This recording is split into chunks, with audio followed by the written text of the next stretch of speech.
So as soon as we get the answer to like one question, we get like 1,000 more questions out of that, because that's pretty much this chapter in a nutshell, at least the end of it. And that's mainly what I'm going to be talking about in this video. I'll make another video breaking down the chapter in its entirety, but this video, we definitely have to talk about that cube. And of course, the final page of the chapter. I'm sure that's what most people are interested in right now. The rest of the stuff is awesome. This is an amazing chapter. But first and foremost, we gotta discuss that stuff. So we see Saitama, Flashy Flash, and Monaco, you know, doing their stuff. Trapped under the rubble, trying to make it to the surface and whatnot, as they have been for a few chapters now. And Flashy Flash says, my arm got stuck under something heavy. Maybe you could move it away. And then Saitama pulls this cube out of the rubble. He doesn't really make anything of it, and he tosses it to the side, and it like collapses into the ground, like, you know, like when Dragon Ball Z characters take off their weighted clothing, you know, that classic sequence. I mean, clearly it's incredibly heavy. Not even Monaco can even remotely begin to lift it. It was like already heavy enough to trap Flashy Flash's arm, so, and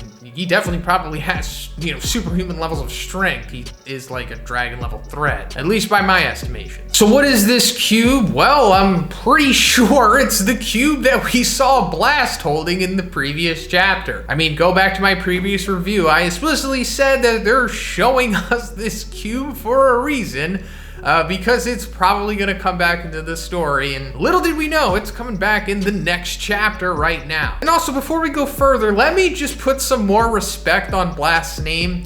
Remember, this thing's super heavy, you know, destroying the ground, you know, trap Flashy Flash's arm.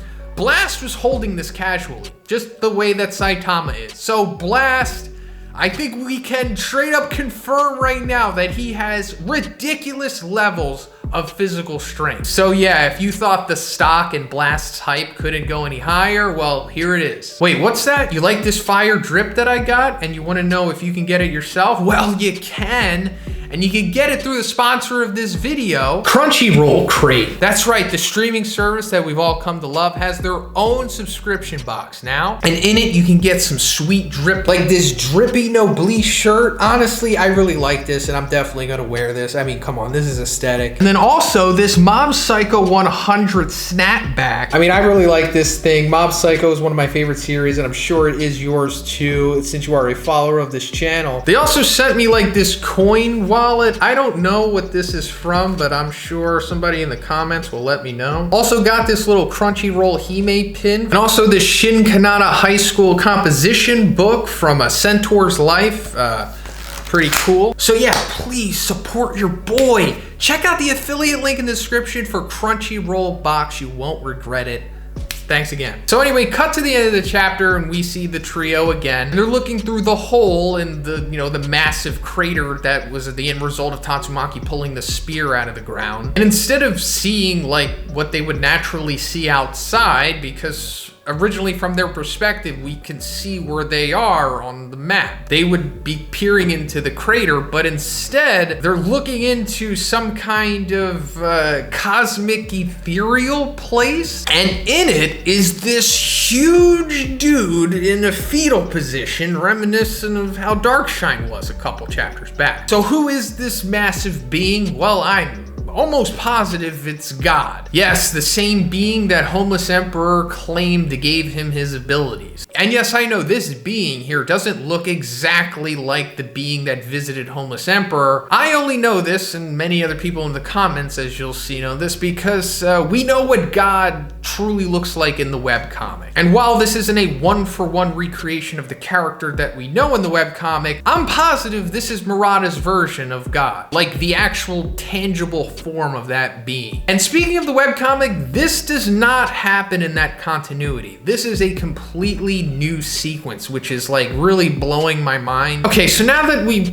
pretty much know who this is, what's going on here? Why are they peering into this other dimension? Why are they looking at God? Well, honestly, we don't know right now. Even if you've read the webcomic to completion, we still have little to go off of and little to explain what is exactly going on here. So all we can really do is speculate, so that's what we're gonna be doing right now. So let's go back to that cube. The cube is very important, and also let me point out that the cube also is exclusive to the manga's continuity. That does not show up in the webcomic either. So let's go back to the first point of where we see the cube with the trio here. It's made clear that individually they have all touched it at some point. I mean, it's not made exactly clear that Flashy Flash touched it, but him saying that something heavy is on his arm, we can assume that it, the cube touched him. So I'm thinking this is like one of those things where if you touch like an object or something, then you gain the ability to see something that you normally wouldn't see. Meaning that if you touch this cube, you're gonna be able to see what they're seeing, this ethereal dimension or just God himself, wherever he's chilling. Okay, so what's the cube? Again, remember, we're just speculating here. We have no idea what this thing is. But going back to the previous chapter, we saw that Blast was holding this thing. And I speculated in the previous chapter that maybe that was like Blast's technology, kind of like how Drive Knight has his like rectangle thing. So given what we're seeing in this chapter, I'm almost positive that that's not the case. So we could just debunk that this isn't Blast's technology. But not only that, I think this cube also doesn't belong to Blast. I honestly don't think the cube really has anything to do with Blast other than him having it for some reason. And that's because, as I'm sure some of you have seen, as Vib pointed out at the end of this chapter, in the table of contents for the new volume 23, Murata drew like this awesome artwork of, I guess like a statue of the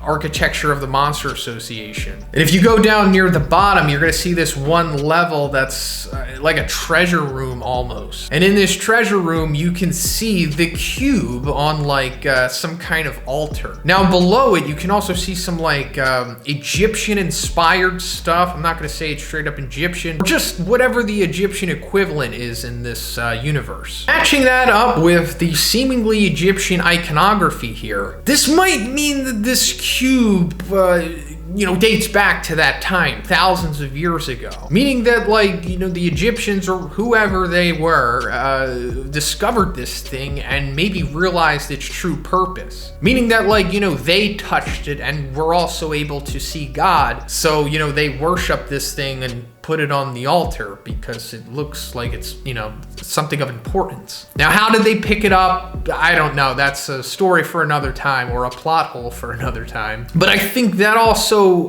might be confirming that, it has nothing to do with Blast. And Blast just, I guess, found it? So how did Blast find it? I don't know. It's possible that he found it in that facility where Tatsumaki was. Because, once he rolls up on Tatsumaki, he has the thing in his hand. So I guess it would make sense that instead of him bringing it with him, maybe he just found it there. I mean, that kind of makes sense, right? I mean, if those people, whoever ran the facility, were into getting espers and doing experiments on them, it also is plausible that they would have this cube. But now we're gonna go into an even deeper level of speculation. Maybe it's possible that the people in the facility found this cube in a archaeological dig or something. And then they realized that okay, there's some kind of special potential to this cube, but we can't unlock it. Or maybe we need espers to unlock the full potential of it. Or maybe they can only see God, but they can't interact with him, or they need espers to go to the next level or something like that. So maybe that's why they were rounding up all those espers and doing experiments on them, because they wanted to unlock the full potential of this cube. And maybe that's the reason why Blast went to that facility in the first place. Maybe it wasn't just all altruistically, Blast going to save some kids. Maybe he went there to get that cube and just, happened to come across, this child enslavement thing, and he just busted that up while also getting the cube. Now, why was Blast going after the cube? I don't know. I mean, it's implied that Blast is some kind of esper or something, so maybe he's somehow subtly aware of God or something, or Blast did touch the cube, so could he see God? Not sure. There's just, like I said, there's too many questions right now. But yeah, that's all I can really come up with right now. I can talk about this for another 30 minutes, but I'm not going to waste your guys' time. Let me know what you think about this in the comments. I mean, you're going to let me know anyway, but you know, let it rip. But if you liked the video, guys, please give it a like and please subscribe if you haven't already. Have a great day, and I'll see you in the next one.